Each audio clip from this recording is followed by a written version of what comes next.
Mateus, capítulo 28. Abram, por favor, a Bíblia em Mateus, capítulo 28, do 16 ao 20.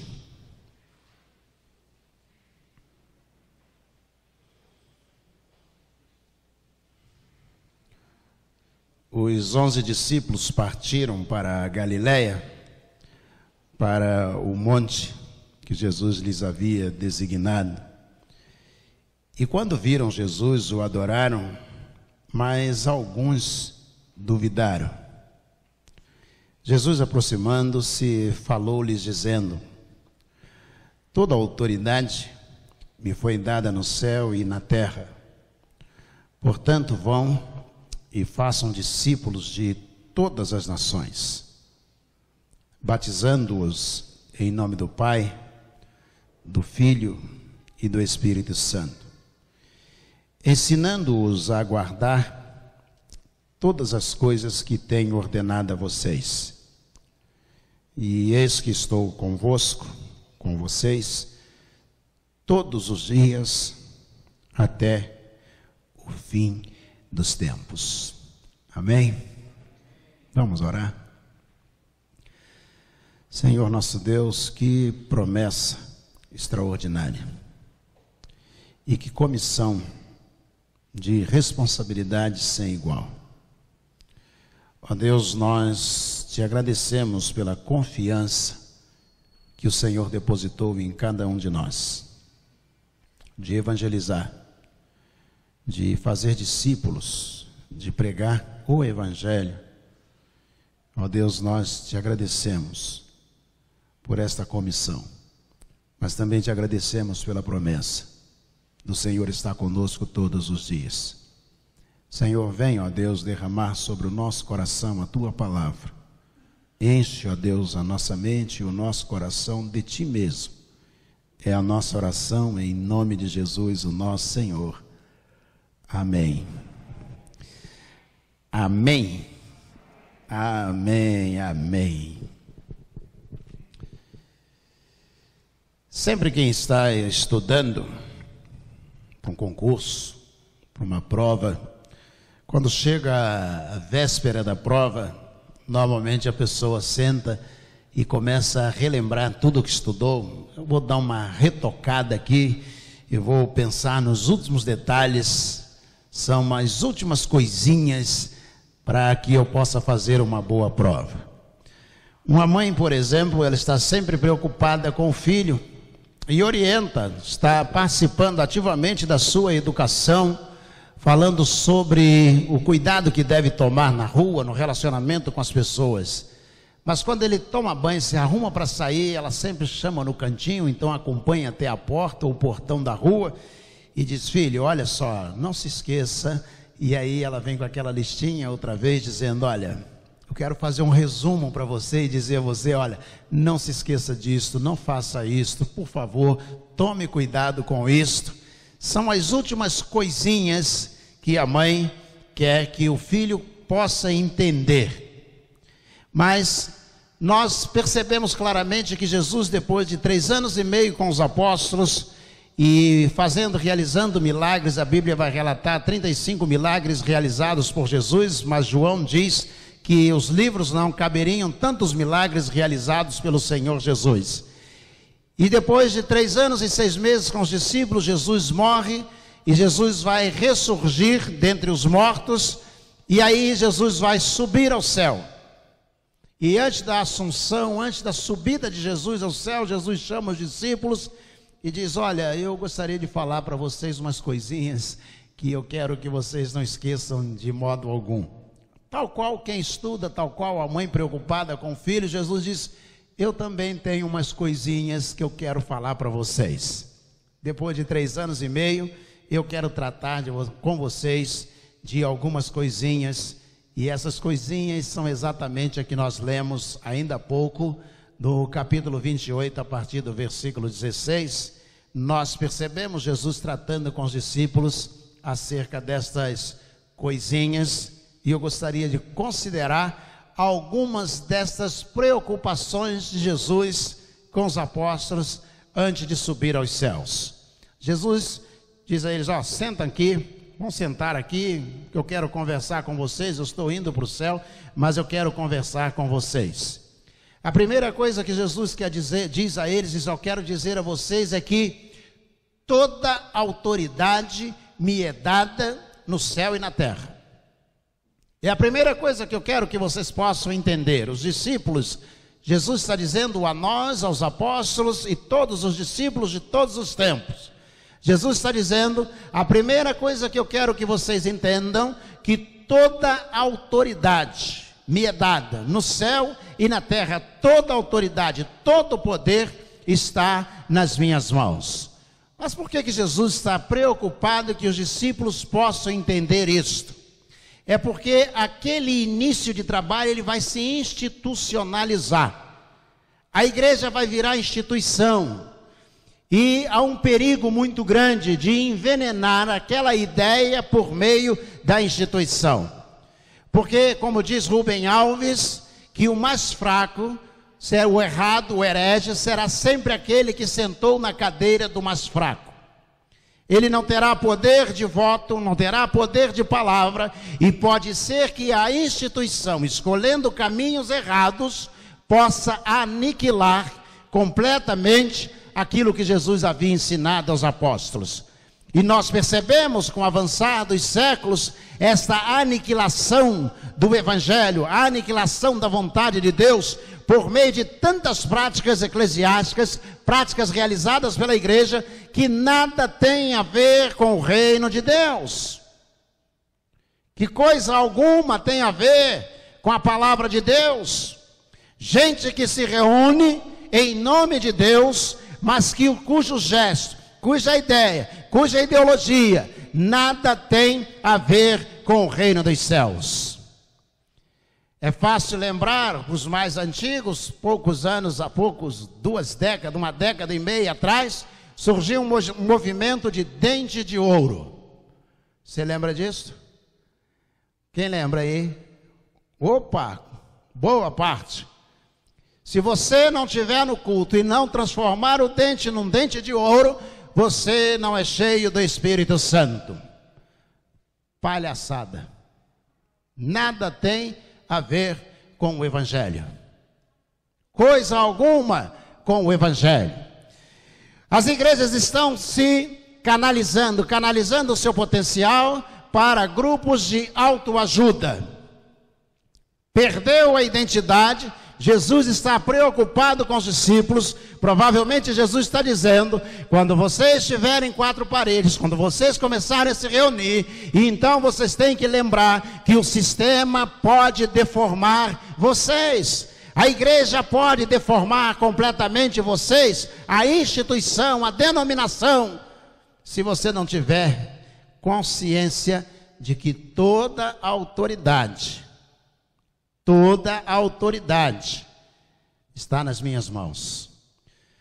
Quanta autoridade o pastor tem? Nenhuma. A autoridade é do Senhor Jesus. Qual é a autoridade que o diácono tem? Nenhuma.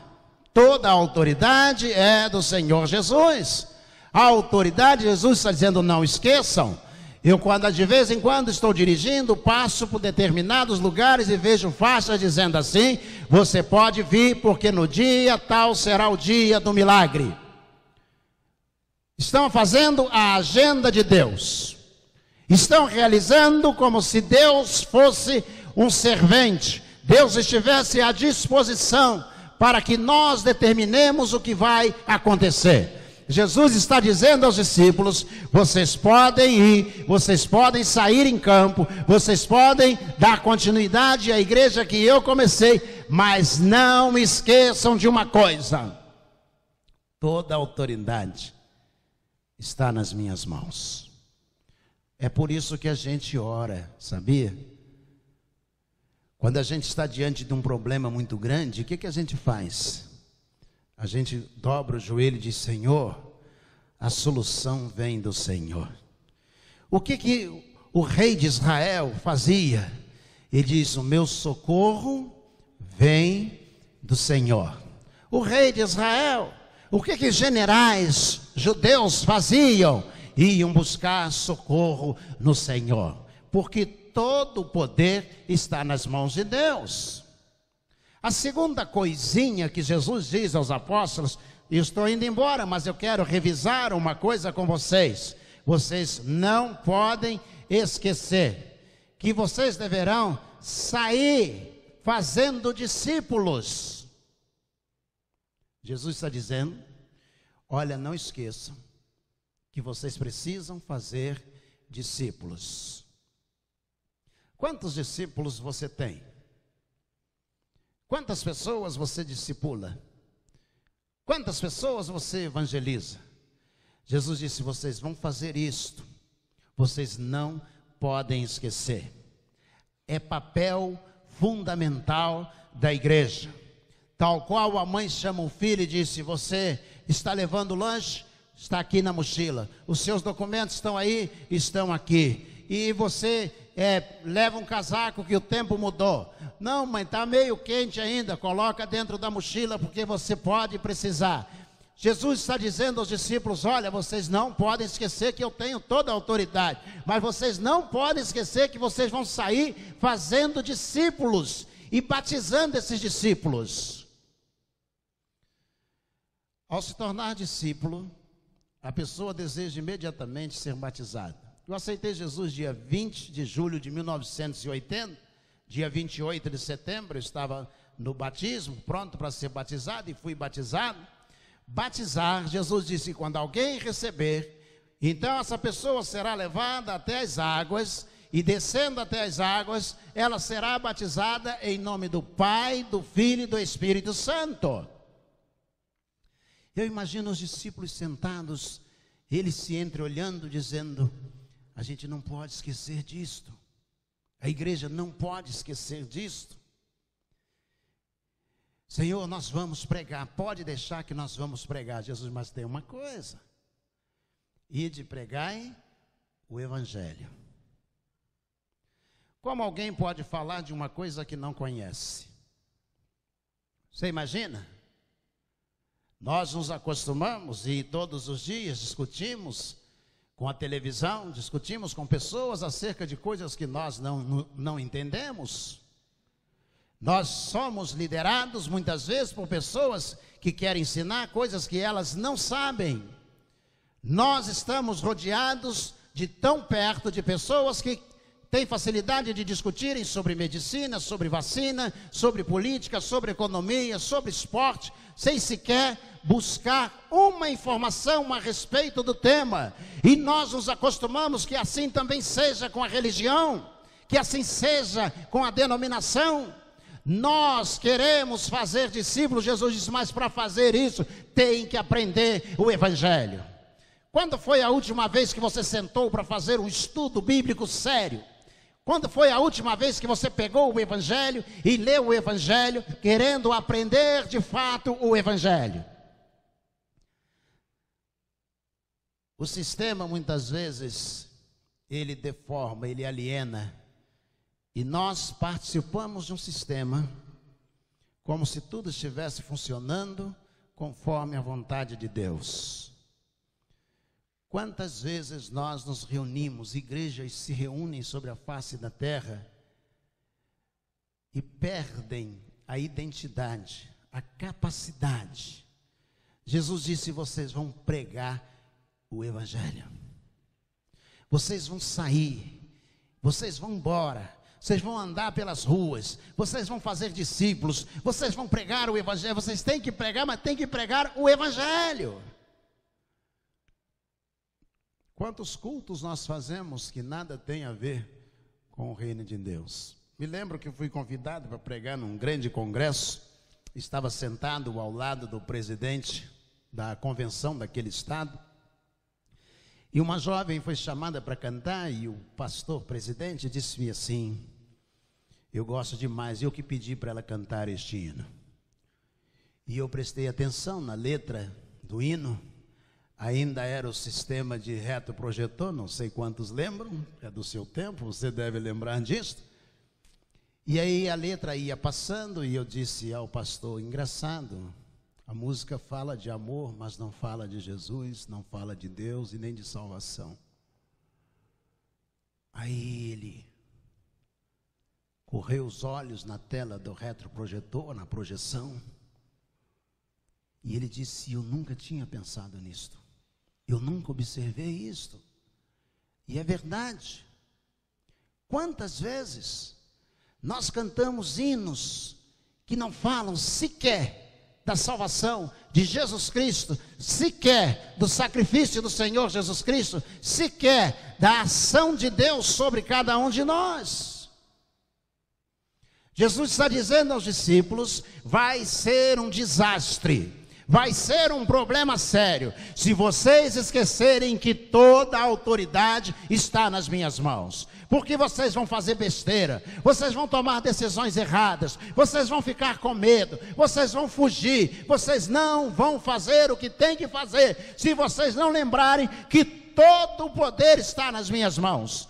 Imaginem vocês se os apóstolos vivessem em função do Império Romano, pensando no Império Romano, o poder está nas mãos de César, nós não vamos pregar o Evangelho, nós não vamos ficar aqui. Imagine se eles estivessem pensando no rei Herodes, no tetrarca Herodes, dizendo: olha, nós não podemos pregar nessa região também, porque o poder está nas mãos dele. Jesus disse: vocês não podem esquecer que todo o poder está nas minhas mãos, e quando vocês forem levados aos reis e às autoridades, vocês não esqueçam que o poder é meu. Quando Jesus estava diante de Pilatos, ele disse: você sabe que eu tenho poder para te soltar? Jesus olhou para ele e disse: tem poder porque Deus te concedeu, porque todo o poder pertence ao Senhor. A igreja não pode esquecer. A igreja que lembra que Deus tem poder é uma igreja que vai orar, vai dobrar o joelho, vai pedir socorro ao Senhor. É uma igreja que vai esperar a providência que venha do reino dos céus. Jesus disse: mas para isso vocês têm que pregar o Evangelho. Igreja sem Evangelho é clube social. Igreja sem Evangelho é cemitério, onde se reúnem uma multidão de mortos, mas nada acontece. Igreja sem Evangelho é carruagem sem direção. Igreja sem Evangelho é projeto sem finalização. Igreja, Jesus disse: vocês têm que pregar o Evangelho. E não existe, irmãos, igreja do Senhor Jesus que não se propõe a pregar o Evangelho. Quando nós nos levantamos numa campanha de missões nacionais, nós estamos aqui dizendo: Deus, eu não sei quem vai ser salvo no sertão da Paraíba, no Vale do Piancó.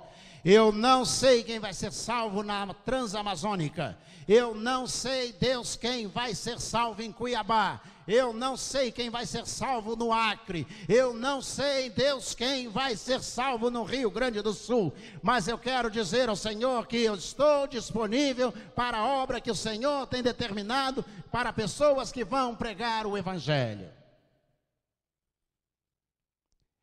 Nós estamos nos levantando para cumprir, por meio de missões, o desafio ou o encargo colocado por Jesus à igreja. Jesus diz aos discípulos: vocês vão pregar, mas tem que ser o Evangelho. Não adianta reunir e não pregar o Evangelho. Vocês terão que pregar, mas tem que ser o Evangelho. E por último, eles ficam olhando para Jesus e Jesus disse assim: tem uma coisinha que eu quero dizer a vocês. Eis que eu estou convosco todos os dias. Todos os dias eu estarei com vocês. Quando Jesus diz isso aos discípulos, ele diz: toda autoridade me é dada. Vocês vão ser presos, mas lembrem-se que toda autoridade é minha. Vocês vão sair para pregar, vão fazer discípulos para mim. E vocês vão pregar o meu evangelho.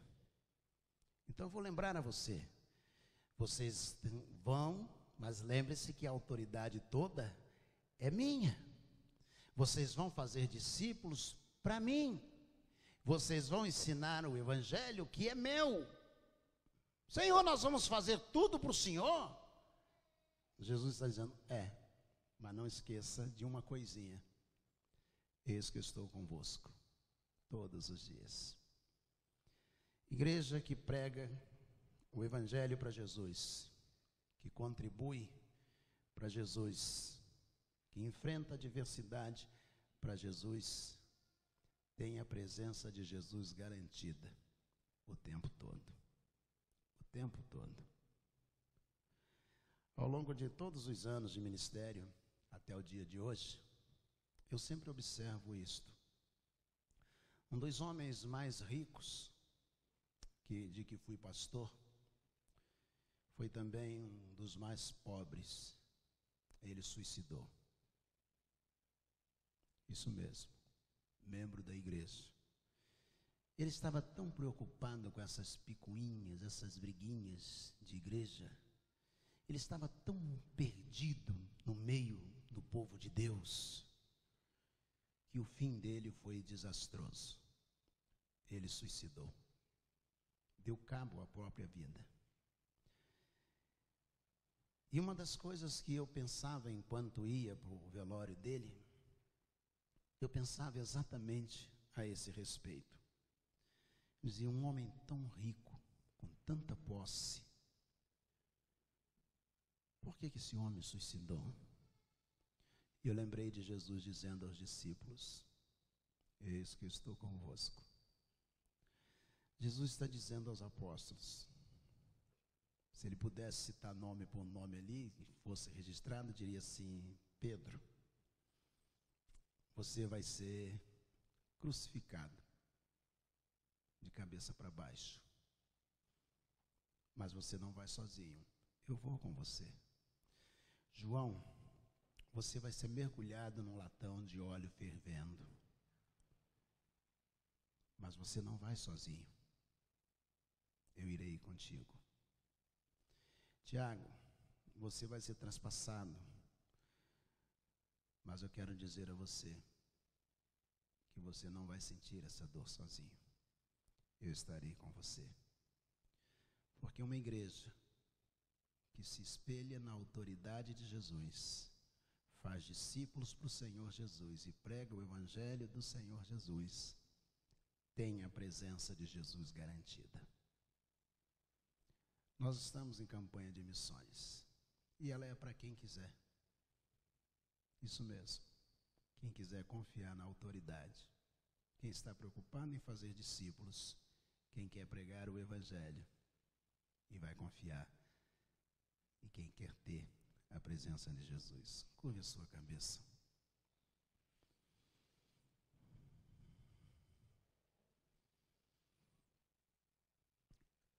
Senhor Jesus, sabemos, ó Deus, que a campanha é do Senhor. E que esses dias que estão por vir serão dias de vitória, de bênçãos, de alegria. Ó Deus, nós queremos trazer as coisas que estão nas nossas mãos para abençoar, ó Deus, o campo missionário, porque confiamos na autoridade do Senhor. Usa, ó Deus, a tua igreja para alcançar, ó Deus,